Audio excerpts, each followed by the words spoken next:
Are you feeling like you're going crazy? Are you moody for no reason? Do you just want to stay at home in bed and Netflix and chill alone?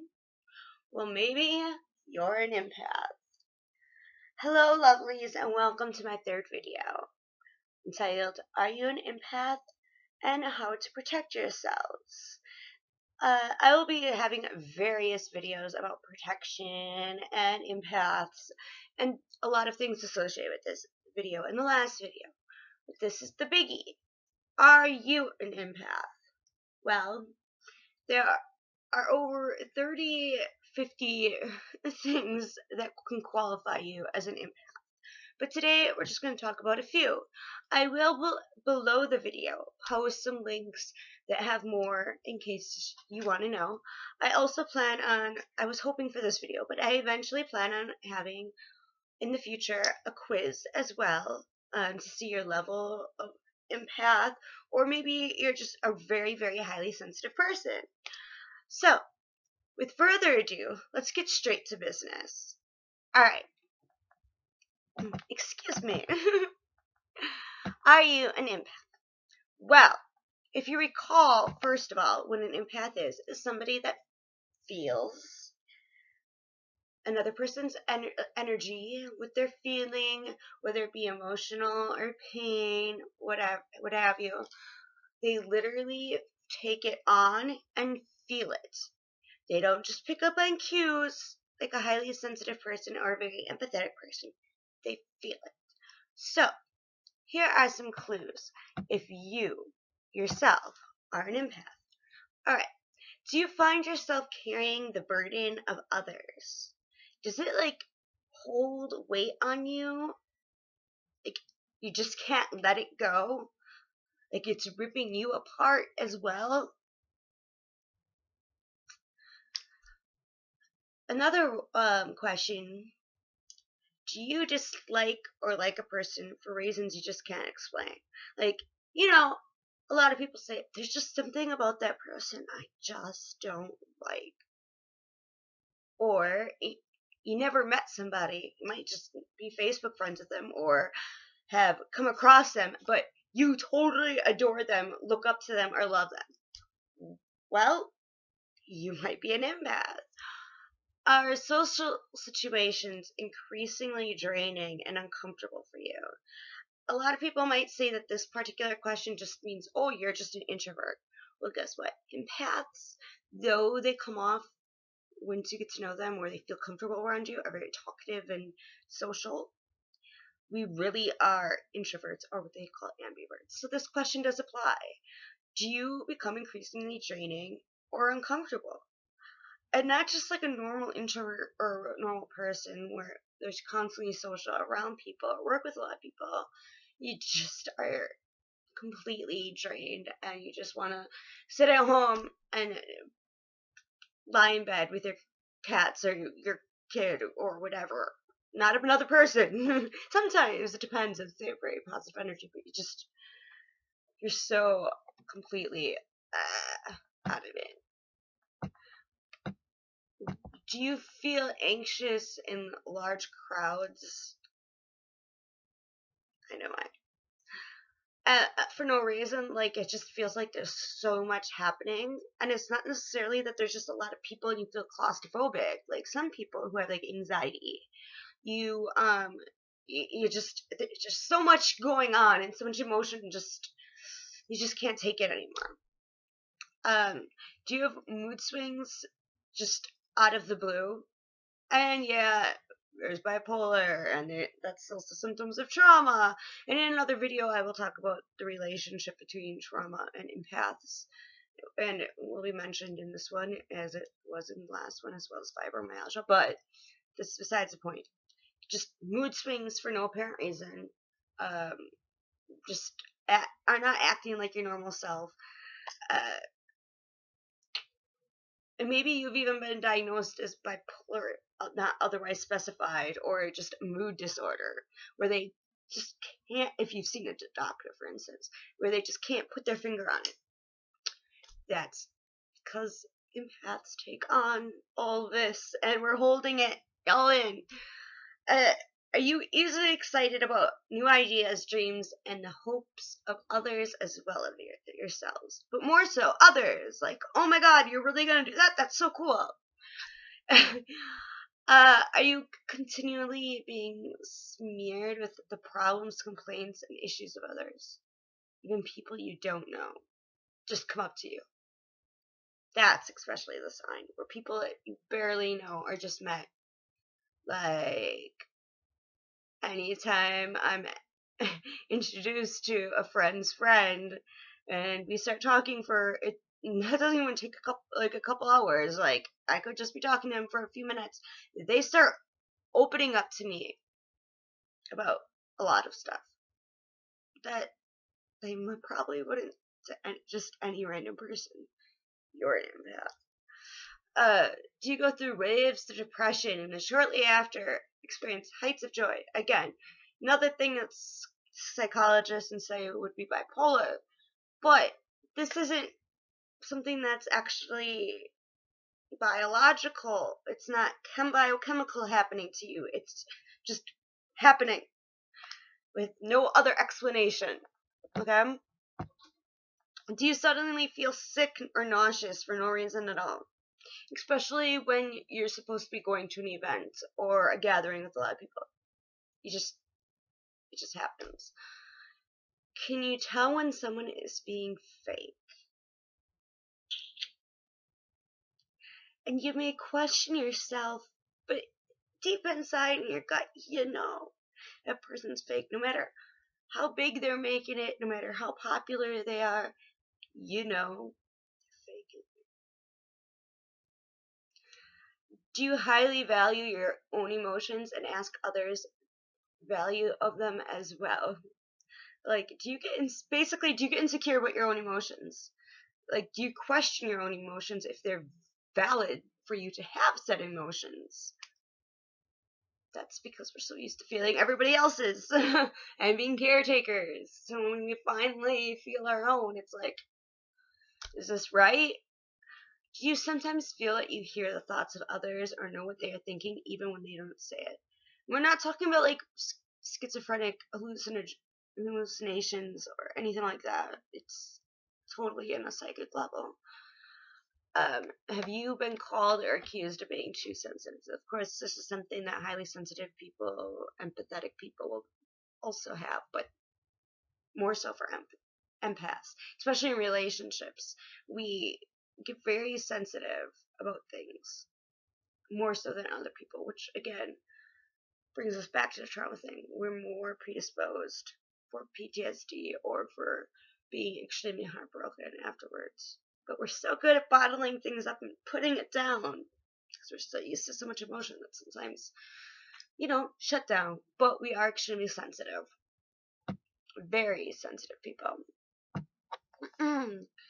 Are you able to walk into a room and sense that something is off or an argument just occurred? I mean, some people can pick that up, but like empaths always can feel it. They can just feel that something happened, and they know what happened. It's not just, oh, you guys are really tense, aren't you? By like looking at their expressions and their distance, you can just feel it. So those are some things.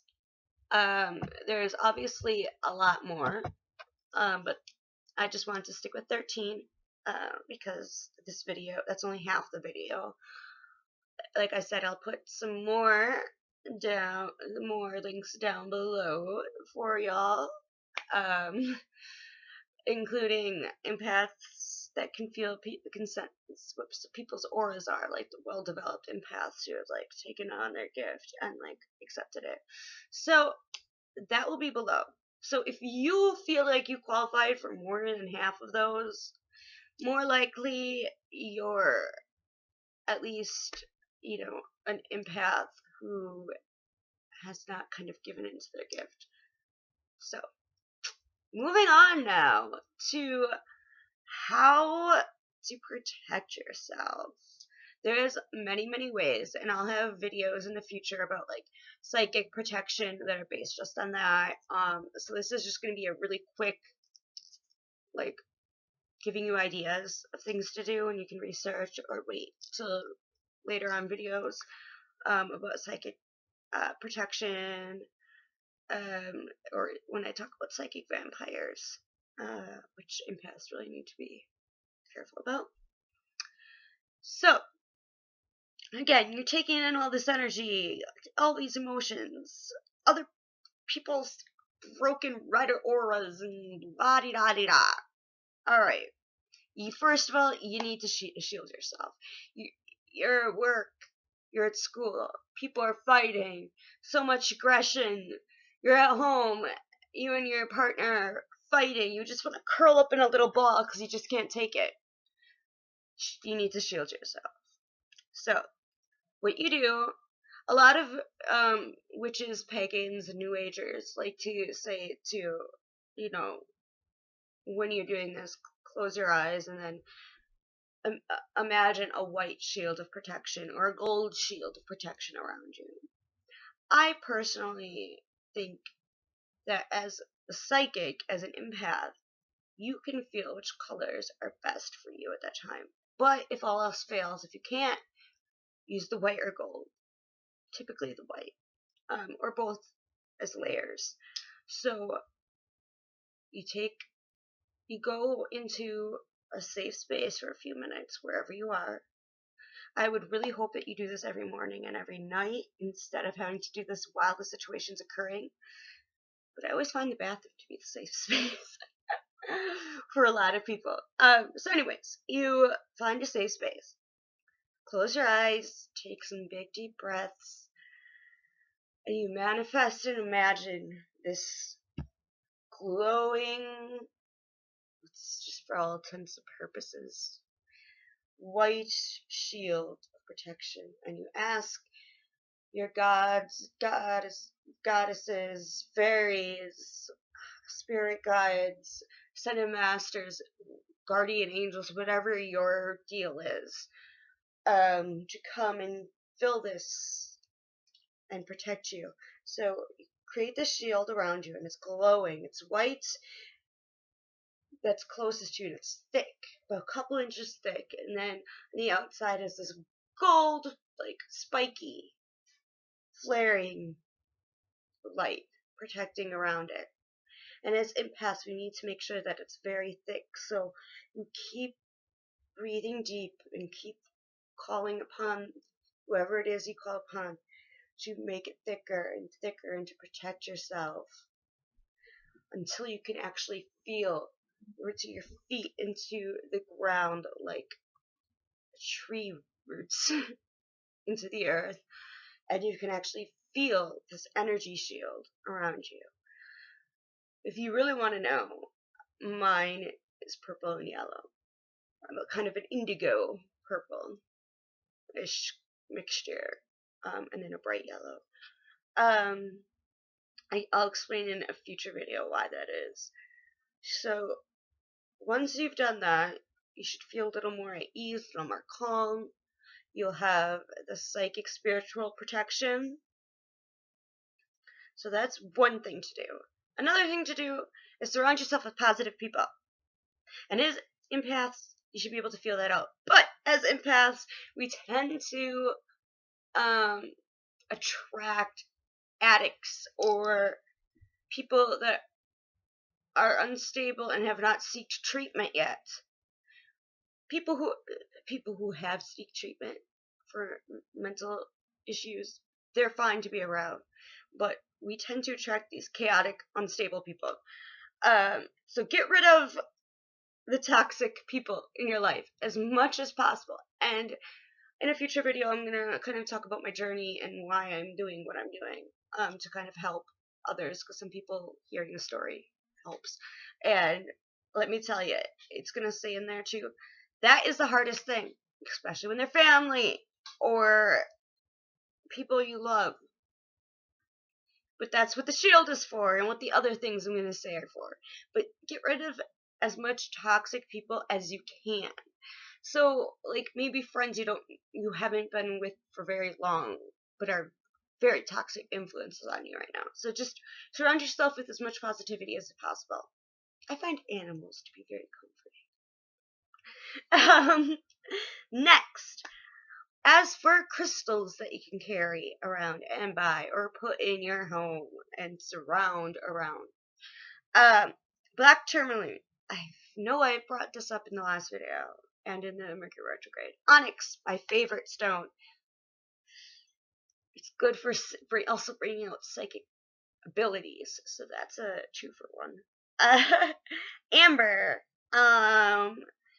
malachite, amethyst, and just regular quartz. There's a whole shit ton of other crystals, but these are just ones that are most common and are the strongest, especially for psychic protection. In the future, I'm probably going to sell little bags of these as well. I don't want to rush into how much things I'm going to sell, but wait, I'm going to have a whole line in my witchy store for empaths and other psychics for protection in the future. Another thing, detox and be healthy. It might sound weird, but it has to do with, for one, you take on other people's, not just their mental stuff, but their physical stuff. And as for any psychic abilities, and empaths usually have more than one psychic ability. I'm just gonna put that out there randomly. You need to be in tip-top shape as much as possible, because another sign of an empath or anybody with a psychic ability is you get sick a lot if you are not taking control of your ability. So detoxing. There's like lemon water and other infused water. I can post some recipes or make a video of recipes if that's something that people are interested in the future. Various types of infused water. It's much better for you than juices or that damn sugar water you're gonna buy at the store.